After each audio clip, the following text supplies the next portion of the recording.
Alright, in this video we're going to work on the con challenge, group the groupers. So what it says it wants us to do is to make the first sentence of each paragraph stand out, and we want to do that. We want to add span tags around each first sentence and then give them a class called first sentence.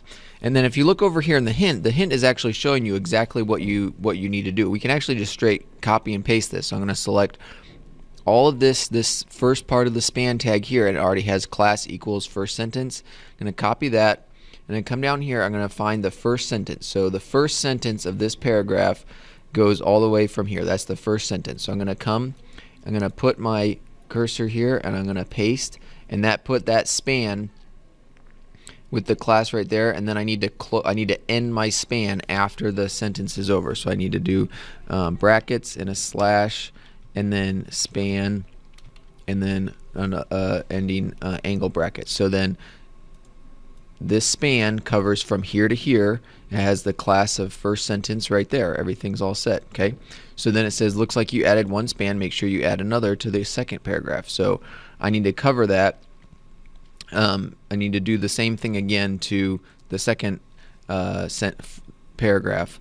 So paste that again, and I'm going to find the ending of the sentence and I'm going to close it.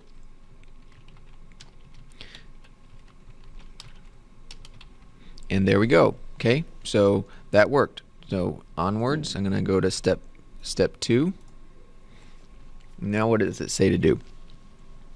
Using a class selector, write a CSS rule to make your first sentence class. Make the sentence either bold or underlined. So I'm going to I need to select this class. So to select a class, I use a dot and I type first dash sentence, and then I need a colon, and then I'm going to do, and I spelled sentence wrong, so let's correct that. And then I need to do a, nope, that's not right. I need to do a curly brackets, and then I need to do my font dash weight, and I may have spelled weight wrong. That looks better. And I need it to be bold, and I think I spelled weight wrong again. Let's try it like that. That's better.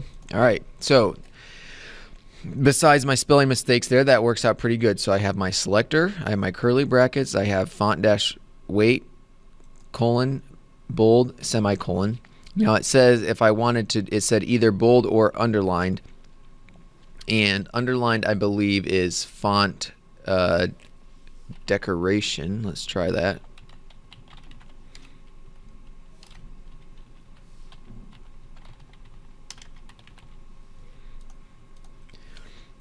Nope, I don't know what that is, but we'll figure it out sometime.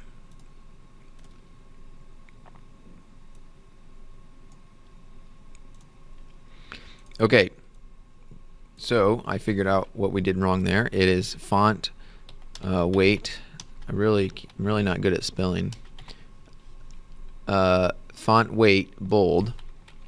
But if I want to make it underline, instead of being font, this is kind of weird, it's text dash decoration. So that's kind of weird that it's like one thing is font, one thing is text, but that's the way it is. Underline, and bam. So now I've made it bold and I made it underline. And those are just the code that you need to know. But the real key of this is not memorizing exactly how to spell font weight or memorizing exactly what font weight, text decoration, all that stuff, because basically anytime you need to know what you're looking for in CSS, you can do a Google search and find out what it is you need to know. So if you know what you're trying to accomplish, you can search for it if you know the structure, and the structure is to put your selector, your brackets, and then your property and your value. So that's the important point of that one. So let's see here. It says awesome or amazing, keep moving on, next step. Alright, more instructions. It says wrap the paragraphs in a single div and then give the div a class of info. So it says wrap the paragraphs in a single div. So I think it wants me to make one big div to cover both paragraphs. So I need to start it up here. Div and class equals info, and I need to end that. And now it automatically added the closing of the div here, but I don't want it to close there. I want it to close all the way at the bottom after the second paragraph. So I'm going to paste it down here. Okay, so I started my div right here, and then I needed to end it all the way at the end after the last paragraph. Next step. All right, it says use a class selector to write a rule to style your info. Give it a cool looking background color. So I need to come here and I need to use a dot because I'm selecting a class info.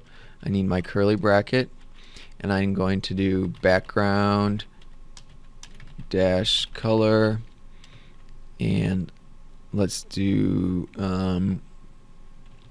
teal again. I always use teal because it's easy to spell. All right, you figured it out. So that is what you need to do to accomplish that challenge. Thanks.